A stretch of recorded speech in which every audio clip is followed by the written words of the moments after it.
Pagbating muli sa inyo mga kapatid sa pangalan ng ating Panginoong Hesukristo. Nasa huling yugto tayo ng ating pag-aaral ng aking tinawag na Sins in Modern Culture.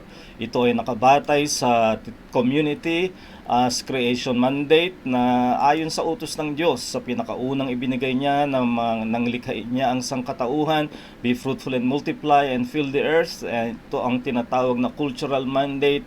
As God created nature, ang trabaho ng tao ay to culture, and culture takes a community. At tayo ngayon ay nasa panahon na napakalaki na ng sangkatauhan, kaya't lahat tayo ay may kultura.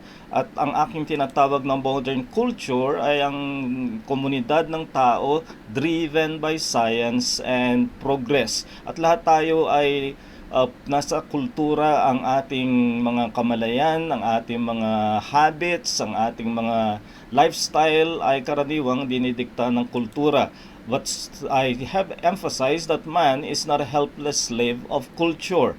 Ang sinasabi ng ibang filosofiya ay ang tao ay bihag lang ng kanyang kultura, that everything he thinks is just a construct of culture. I do not accept that, and Christianity does not accept that. We believe that it is possible for man to see what is wrong with his own culture. It may be by common grace of education, and especially by saving grace of conversion. Kapag nangyari iyan, ay makikita natin ang kasalanan at kamalian ng sarili nating kultura. At isang napakahalagang aking pinunto ay Christianity promoted science, so faith is not anti-science, and this will be very relevant to our topic for this particular lecture. So, tinawag kong Sins in Modern Culture sapagkat ang mga kasalanan na ito ay naging posibilidad because of science and technology. Not that science and technology are evil, they are good, but without biblical framework, the good can be turned to evil. At sa ating pag-aaral, tinitingnan natin ang tatlong uri ng kasalanan na bunga ng modern culture. Ang fanatic entertainment, ang messianic politics, at ang humanistic scientism. Nakita na natin ang unang dalawa rito. Tiningnan natin ang sin of fanatic entertainment, at muli kong ididiin na the capacity for human enjoyment is a gift from God. Walang masama doon. Ang maliwanag sa salita ng Diyos that it is God who richly provides us with everything for our enjoyment. Kaya lamang, when unmindful, entertainment can become idolatry, and we looked at several phases of idolatry when it comes to the use of entertainment. And then last week, we looked at the sin of messianic politics. Again, we emphasized that government is divinely appointed, it is part of common grace, at ang mga pamahalaan ay naitalaga mismo ng Diyos. Maliwanag yan sa Romans 13:1. At ang sinabi natin tungkol dyan, that divine mandate for government is justice. Ang kailangang mandato ng pamahalaan ay isulong at panatilihin ang katarungan sa lipunan. Kaya binigyan siya ng Diyos ng tabak, or the major tool of justice is the sword, which means government can enforce, and if necessary, use weaponry in order to enforce the laws, and that includes the exercise of punitive justice. And sometimes, as I believe as a Christian, that punitive justice can take the form of capital punishment. But the mandate of justice means that government does not have a religious mandate. Malimit nagiging kalituhan ito gaya ng nakita natin, lalo na sa mga Kristiyano na ginagawang ang pamahalaan ang may pananagutan sa pananampalatayang Kristiyano. Hindi. Ang pamahalaan ay may pananagutan na isulong ang katarungan. And when government deviates from the requisite of justice, it becomes messianic. Its language becomes a matter of salvation or redemption, at hindi natin ibibigay sa pamahalaan yan. Ang pagiging Kristiyano ay ayon sa kaligtasan ng biyaya ng Diyos, at hindi ito gawa ng pamahalaan. Now we will look at the last of these modern culture sins, and this is the sin of what I call humanistic scientism. Again, let me begin with a clarification that science is a valid source and method of knowledge. At kung naniniwala tayo na ang kaalaman ay bigay at kaloob ng Diyos, ang siyensya ay bigay at kaloob din ng Diyos. At ang kaalaman na nakukuha natin sa pamamagitan ng siyensya o agham ay bagay na galing sa Diyos. Now, this is based on the Christian concepts of general revelation. General revelation means that what God has created reveals something about Him. Now, it cannot reveal salvation because it takes special revelation to do that. Ngunit pagdating sa mga nasa nilikha ng Diyos, may ipinapahayag na mga ito tungkol sa Kanya. And there is a key Old Testament text for this in Psalm 19 verse 1. The heavens declare the glory of God. The skies proclaim the work of His hands. Para daw nangangaral ang kalikasan, ang kalangitan sa mga tao at pinapakita ang kaluwalhatian ng Diyos. And the New Testament key text is Romans 1 and verse 20. For the invisible things of Him from the creation of the world are clearly seen, being understood by the things that are made, and His eternal power and Godhead, so that they are without excuse. So maliwanag na dahil sa nilikha ng Diyos, may naipapahayag na tungkol sa Kanya, anupat ang tao ay walang anumang maikakatwiran na sabihin niyang hindi ko alam, hindi ko nakilala ang Diyos. Maliwanag na sa kalikasan pa lamang na nilikha ng Diyos na dapat makilala natin ang kapangyarihan at ang pagka-Diyos ng may likha. So, in believing in general revelation, we believe that science is a valid source. So, what is science? Science is the formulation of knowledge through observation and experimentation. At naniniwala tayo that human progress in civilization and technology can be credited to science. No one is denying that.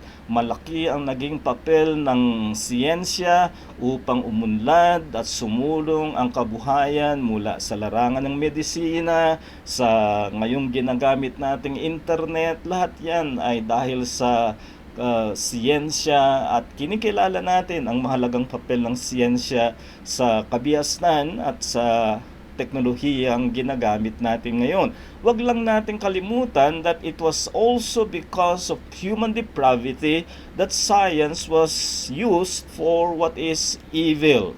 When scientists learned how to split the atom, which released such very powerful energy, what did they make out of it? Weapons of mass destruction, which we saw used in the Second World War in Hiroshima and Nagasaki, the atomic bomb. But the atomic bomb in 1945, compared to today's weapons of mass destruction, would look like firecracker. Ganyan ang naging papel din ng siyensya kapag hinawakan ng tao sa kanyang pagiging makasalanan. And isa pang dapat na kilalanin natin, scientists are not neutral. They are moral beings. They are therefore naturally, in fact inescapably, moral, and their choices will have a moral nature to it. Kaya't hindi sila neutral. They are in fact theologically committed. Ibig sabihin, even if they deny God, even if they deny His revelation, that in itself is a theological commitment. Kaya walang neutral. Science is a legitimate vocation, but its limitations must be recognized. May mga nag-aakala na ang mga Kristiyano ay laban sa siyensya. Hindi totoo yan. And we see this, for example, from the reformer John Calvin, who said astronomy is not only pleasant but also very useful to be known. This unfolds the admirable wisdom of God. So as far as early as the 16th century, yan ang sinasabi ng mga Kristiyanong ang pananampalataya ay nakabatay sa salita ng Diyos sa Biblia. Hindi sila lumalaban sa siyensya, sapagkat kinikilala nilang sa pamamagitan nito may malalaman tayo tungkol sa ating Diyos. But And remember, there are Christian scientists as there are non-Christian scientists. But both Christian and non-Christian scientists interpret the same evidences.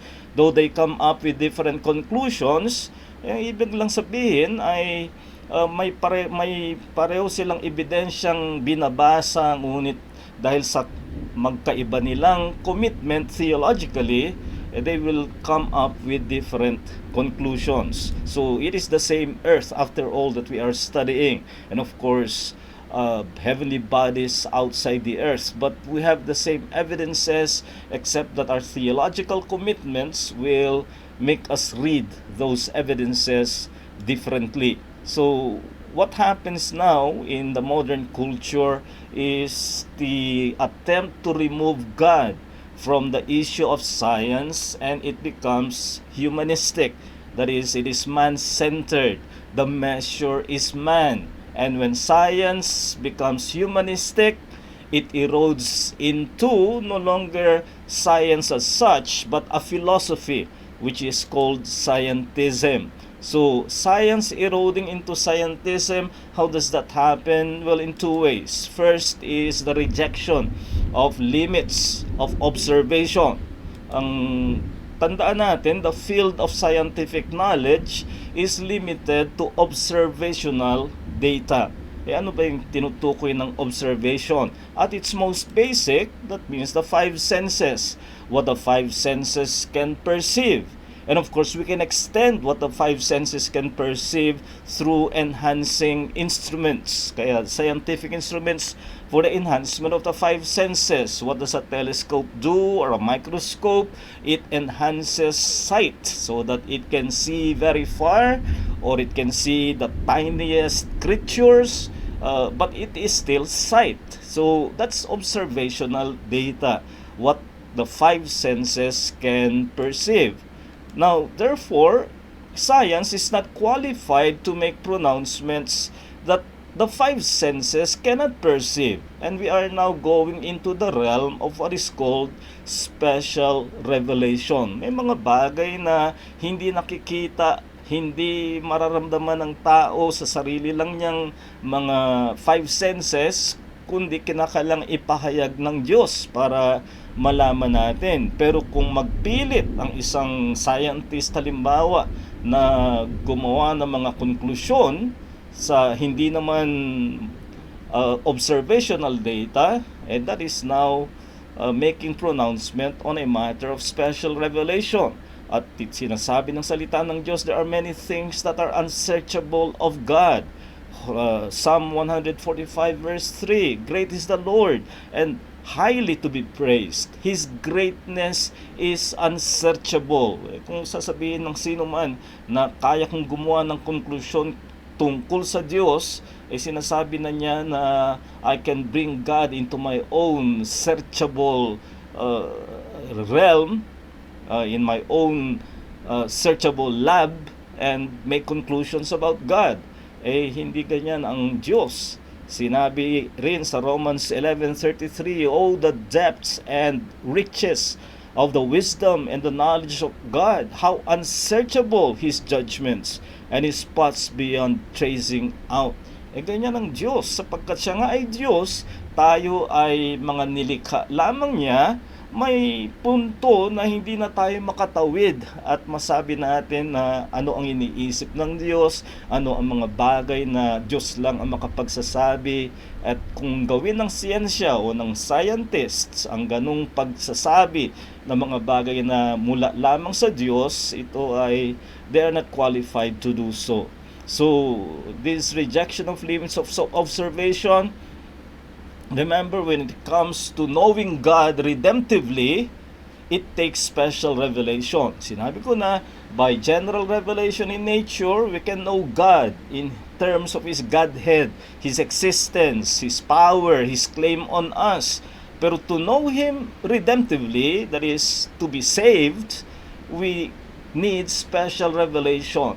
God must speak He did so in the past through the prophets, but in these final days, the final mode of special revelation is by the scriptures. And according to 2 Timothy 3:15, that from a child thou hast known the holy scriptures, which are able to make thee wise unto salvation through faith, which is in Christ Jesus. So it takes the scriptures now to know God savingly and to know God redemptively. Hindi yan makukuha ng siyensya lamang. Kaya to pronounce on God by mere science is sinful pride. Unfortunately, that is what many scientists are doing. And Psalm 131 verses 1 and 2 tell us the right attitude. Lord, my heart is not haughty, nor my eyes lofty. Neither do I concern myself with great matters, nor with things too profound for me. Surely I have calmed and quieted my soul. So many times our apprehensions and anxieties are due to our inability to rest upon God in matters that we cannot know. We cannot know the future, we cannot know many things, and yet we can trust in God. This is the attitude being displayed by the psalmist here. Unfortunately, many scientists are not willing to rest on God's knowledge when it comes to matters of redemptive, salvific, and special revelation. So to assume that everything is scientific, meaning matter of observational data, is an unscientific assumption. Paano mo nalaman? Paano ka makakagawa ng ganyang the general conclusion when you have not observed everything? And besides, to fail to make scientific conclusion should rather bring to admission of ignorance rather than to deny the fact. Pero ganyan ang nangyayari. Parang isang tao na hindi niya maabot yung taas ng pader, hindi niya makita kung anong nasa kabila ng pader, at ang kanyang naging konklusyon ay walang anuman ang nasa kabila. Dapat ang konklusyon niya, maliit ako, pandak ako, hindi ko maabot ang mataas. Pero ang naging konklusyon niya, dahil hindi ko makita, ay walang naroon. So this is what scientists are doing. What scientists are doing is to pronounce, which is a matter of their ignorance, in fact of general human ignorance, and only God can reveal, but because they cannot see, they cannot perceive, they pronounce there is nothing, there is no God, or there is no creation. So yan ang isang bagay na nagiging scientism. It's no longer scientific, but scientism, rejection of limits of observation. And then another form of eroding into scientism is denial of design in creation. Now, scientism denies the creator, and because of that, it is forced to deny design. And yet design is a scientific necessity. Maraming mga scientific formulas require predictability, and predictability is premised on design. Isang halimbawa na lamang, predicting an eclipse, or in fact many things that could be dated in the past are by measuring eclipses that happened in the past. And how can they do that? Well, because of predictability. And predictability is premised on the fact that there is design. And when you deny design, you deny the very premise of many scientific formulas. Whereas Christians accept the Creator and creation, therefore to them, creation has purpose and order, which of course scientists who deny design cannot uphold. And here in Revelation 4:11, we are told of that ultimate purpose as revealed by God. You are worthy, O Lord, to receive glory and honor and power, for you created all things, and by your will they exist and were created. So because everything exists by the will of God, He is worthy to receive glory. So the chief end of man, as the Shorter Catechism says, is to glorify God and enjoy Him forever. So Christians can see order, can see purpose in creation, which scientists who do not believe cannot see. Then here is an irony that scientists express wonder at nature but then deny the Creator's wisdom. And ultimately, it is a wonder that can only lead to nothing but mystifying questions, inquisitiveness, but no sense of worship. Whereas Psalm 104 verse 24 acknowledges the wonder of creation, but this is attributed to the wisdom of God. How varied are your works, Lord! In wisdom you have made them all. The earth is full of your creatures. So whether you talk of design in small creatures like a butterfly or great heavenly bodies, there is design, and this design leads us to believe in the intelligent creator behind it all. So yet when it suits the scientists or scientism, it will overstate design. For example, the very premise of evolution and most of the conclusions they derive from it is based on the philosophy, the assumption known as uniformitarianism. Uniformitarianism is simply saying that everything that we observe now can only be explained by what is already here, the processes that are already here. And that denies intervention from the outside by God. So you see, on the one hand, they deny design. On the other hand, when it suits them, they overstate it by making an assumption that is unscientific and the only calculated to deny the Creator's deserved right to be worshipped and glorified. So science eroding into scientism.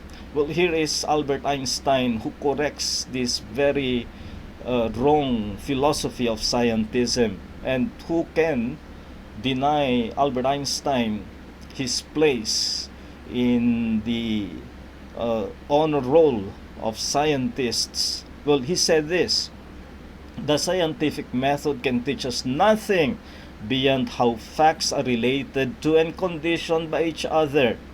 Knowledge of what is does not open the door directly to what should be. One can have the clearest and most complete knowledge of what is, and yet not be able to deduce from that what should be the goal of our human aspirations. So here is a man of genius, and yet was humble enough, dictated by his Jewish faith, that science does not have in itself the ability to pronounce on matters of right and wrong and matters of the end and goal of man. So, as far as Christians are concerned, let me emphasize that we affirm science. We believe that science is from God and a method of accumulating knowledge which is for the good of man, so that he may serve God and worship God. So as far as our affirmative of science is concerned, we see this in the scriptures. We see consistency with scientific data. In fact, we see scientific accuracy in the scriptures ahead of its time. Just to cite two things. First is in Isaiah 40 verse 22. It is He, that is God, who sits upon the circle or sphere of the earth. And it would be some 300 years before Aristotle would suggest, only by mere suggestion, that the earth might be a sphere. And then it takes many more centuries before science would prove this to be the case. And yet here in the scriptures, in Isaiah, already the earth is recognized as a circle, a spherical body of heavenly body. And then in Job 26 and verse 7, He stretches out the north over empty space. He hangs the earth on nothing. And again, the ancients did not have that view. They thought the earth was flat, and not only that, that it stands on something. It must have stood on something in their ideas, but scriptures already say it hangs upon nothing. So then we have creational cosmogony, the belief in the beginning. And for us, the beginning is creation. Yes, we take it by faith, but we believe, and many Christians who are into the field of science can attest its consistency with scientific data. So creation is consistent with scientific data, but we take it by faith. And that is what the Bible says in Hebrews 11 verse 3. By faith we understand that the universe was formed at God's command, so that what is seen was not made out of what was visible. What we call creatio ex nihilo, creation out of nothing. We take it by faith, and yet we find it consistent with scientific data. And you know what? Even evolutionists take their evolution as a matter of faith, because it is not observational data. They base it on the assumption of uniformitarianism, and then they make conclusions, and they are on the basis of faith. So it's not that creationists are the only ones taking their belief by faith. Even evolutionists take the matter, they take their evolution belief by faith, except that our faith is based upon the revelation of God, while their faith is based on their own assumptions. So as far as the Christian affirmative of science is concerned, this is corroborated by the fact that there are believing scientists both of the past and the present. And what makes them different from unbelieving scientists is that they are motivated by faith. There's Johann Kepler, whose laws of planetary motion was a revolutionary understanding of astronomy in his time, and there have been many other things that he advanced as a matter of scientific knowledge. And he was a Christian. In fact, he said by his motivation that we are thinking God's thoughts after him. Then you have Robert Boyle, also a Christian, and considered to be the father of modern chemistry. So what we have here is that believing scientists have higher motivations that unbelievers do not have. So they are not behind in their knowledge of science. They are not behind in advancing their understanding, which proves to be essential to scientific knowledge, and yet they have a motivation of faith that unbelieving scientists do not have. So we therefore affirm science, but we must reject scientism. Edgar Powell, a professor of science, wrote this book on giant shoulders and said this: scientists do come to valid conclusions in their research largely because the metaphysical assumptions that underpin their observations and their reasoning based upon those observations are legitimate. God has created the universe and reality in such a way as to make them legitimate. The danger of extending science into an all-embracing philosophy and extrapolating from it to explain and dogmatize about prehistory is surely the point at which science has ceased to be science.